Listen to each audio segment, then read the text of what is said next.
공포라디오 이웃집 봉씨의 기묘한 이야기 10개의 손가락. 오늘의 이야기는 일본 번역 괴담입니다. 이야기는 다음과 같습니다. 내가 중학생이었을 때 학기 초 반에 K라는 여자애가 있었습니다. 소심한 나와는 다른 성격으로 당당했고 정의감이 넘쳤습니다. 어찌 보면 약간 오지랖이 넓은 면도 있었습니다.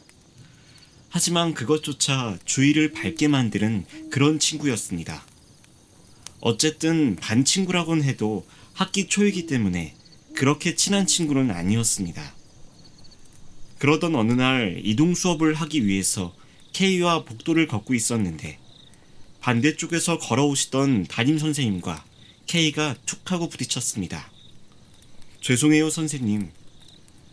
아니야, 괜찮다. 내가 미안하다. 그때 부딪히면서 선생님이 늘 지니고 다니던 커다란 부적봉투가 떨어졌는데 부적봉투가 느슨해졌는지 아니 살짝 들여다 보였습니다. 비닐로 된 지퍼백 안에 하얀 고체와 가루 같은 것이 들어있었습니다. 그게 뭐예요? 라는 K의 물음에 아, 이거 옛날에 키우던 고양이 유골이야. 성불했으면 해서. K의 질문에 그렇게 대답을 하고선 선생님은 가버리셨습니다. 그래, 죽어버린 모든 것들은 성불을 하면 좋겠지. 남아있는 사람의 기억 속에라도 행복할 수 있다면.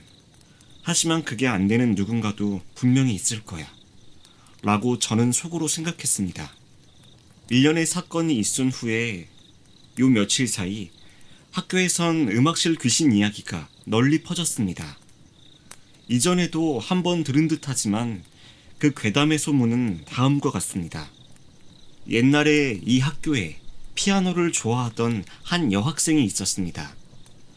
그 여학생의 피아노 연주 실력이 상당히 좋아서 장래가 유망했고 사랑하는 연인까지 있었다고 하는데 어느 날 갑자기 건널목에서 차도로 뛰어들어서 자살을 했다는 아주 끔찍한 이야기였습니다. 그리고 그 여학생이 지금도 음악실에서 아주 슬픈 곡을 연주하고 있다고 말입니다. 그 이야기를 들은 K가 갑자기 그 귀신을 보러 저에게 같이 가자고 말하는 것이었습니다. 이미 내가 거절을 못하는 성격이라는 걸 알고 있는 듯 했습니다. 그리고 K는 선생님의 고양이 이야기를 들은 뒤로 원래 성격이 조금 그렇기도 했지만 오컬트나 사후세계 관련된 이야기에 관심을 많이 보였습니다. 그렇게 음악실 귀신을 보기 위해서 집을 나온 건 자정에 가까운 한밤중이었습니다. 우리 둘은 학교에 몰래 들어가서 음악실로 향했습니다. 그런데 정말 놀랍게도 피아노 소리가 희미하게 들렸습니다. 음악실에 가까워질수록 그 피아노 소리는 점점 더 선명하게 들렸습니다. 소문을 따라 음악실 문을 열자 교복 차림의 여자애가 피아노 앞에 앉아있는 게 보였습니다. 그 순간 등골이 오싹해졌습니다. 물론 예쁜 아이긴 했습니다. 하지만 이 세상 사람이 아니라는 것은 분명히 알 수가 있었습니다. 그런데 이상한 점이 하나 더 있었습니다. 피아노 소리가 끊임없이 흐르고 있긴 했지만 뭐랄까 엄청 서투른 솜씨라고 할까요? 삐걱거리고 선율이 고르지 못한 것이 전혀 아름답게 들리진 않았습니다. 피아노를 잘 친다는 소문이 잘못된 거였나 생각하면서 K를 쳐다봤습니다. 그런데 K가 귀신 곁으로 홀린 듯이 다가가는 것이었습니다. 무섭기는 했지만 혼자 덩그러니 서 있는 게 더 무서울 것 같아 그 뒤를 따라갔습니다. 두려움에 떨면서 그 여자 귀신의 코앞까지 다가갔습니다. 참 예쁜 아이라고 생각했습니다. 검은 생머리를 어깨 아래까지 길게 늘어뜨린 그렇게 홀린 듯이 보고 있다가 문득 그것을 보고는 깜짝 놀라서 나도 모르게 비명을 지르고 말았습니다. 그 여학생의 양손엔 손가락이 하나도 없었습니다. 손가락이 잘린 채로 뭉툭한 손바닥으로만 건반을 치고 있었던 것입니다. 그때 K가 내 등을 톡톡 두드렸고 저는 K 쪽을 쳐다보았습니다. K는 얼어붙어 있었기에 K의 시선을 따라 그쪽을 보고는 저 또한 얼어붙고 말았습니다. 그곳에는 교복을 입은 남학생이 서 있었습니다.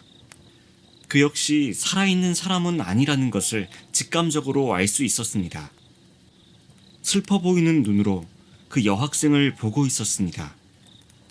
그 남학생의 오른쪽 눈 밑에는 눈물방울 같은 점이 있어서 정말로 울고 있는 것처럼 보였습니다. 그의 손에는 피가 묻은 뭔가 잘게 잘린 것을 들고 있었습니다. 자세히 보니 하얗고 가느다란 10개의 손가락을 소중하게 들고 있었습니다. 저는 생각했습니다. 손가락이다. 틀림없이 저 여학생의 손가락이다. 그것을 깨닫고 나자 급속도로 몰아치는 공포감에 우리는 동시에 비명을 지르며 음악실에서 뛰쳐나왔습니다. 숨어들어왔던 뒷문을 향해 달려가면서 K가 빠른 말로 말하였습니다.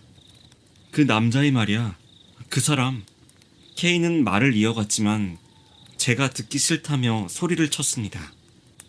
뒷문을 빠져나와 학교에서 멀어진 후에야 그 귀신들을 다시 떠올려 봤습니다. 아무리 생각해봐도 그 둘은 관계가 있어 보였습니다. 마음이 진정되고 나서야 저는 말했습니다. 그 남학생 말이야. 그 여학생의 남자친구가 아닐까? 그러자 K가 말했습니다. 그럴 리가 있어? 그 남학생이 손가락을 가지고 있었잖아. 여자친구한테 그런 짓을 하는 사람이 어딨어.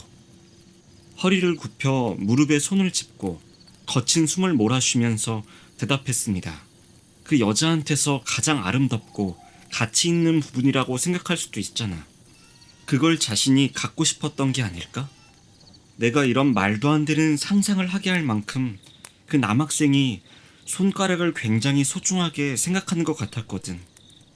왠지 난 그 마음을 알 것만 같았어. 그러자 K는 모르겠어 무슨 말하는 건지. 난 이해할 수 없어. 그리고 덧붙여 저는 말하였습니다. 피아노를 칠 손가락을 잃고 더구나 사랑하는 사람에게 그런 일을 당한 소녀가 결국 자살을 한 게 아닐까? 그렇다면 그 남학생이 죽인 거나 다름없잖아. 아니 어쩌면 손가락을 손에 넣고 쓸모없어진 여학생을 자살로 꾸미고 그 남학생이 아니야 모르겠다. 하지만 그 남학생 얼굴 누구랑 닮지 않았어? 커져만 가는 망상에 더 이상 말을 잇지 못하고 K와 인사도 하지 않은 채 헤어졌습니다.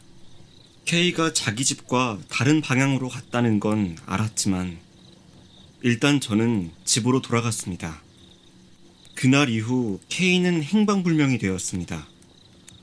학교는 발칵 뒤집혔고 저 또한 정신이 하나도 없었습니다.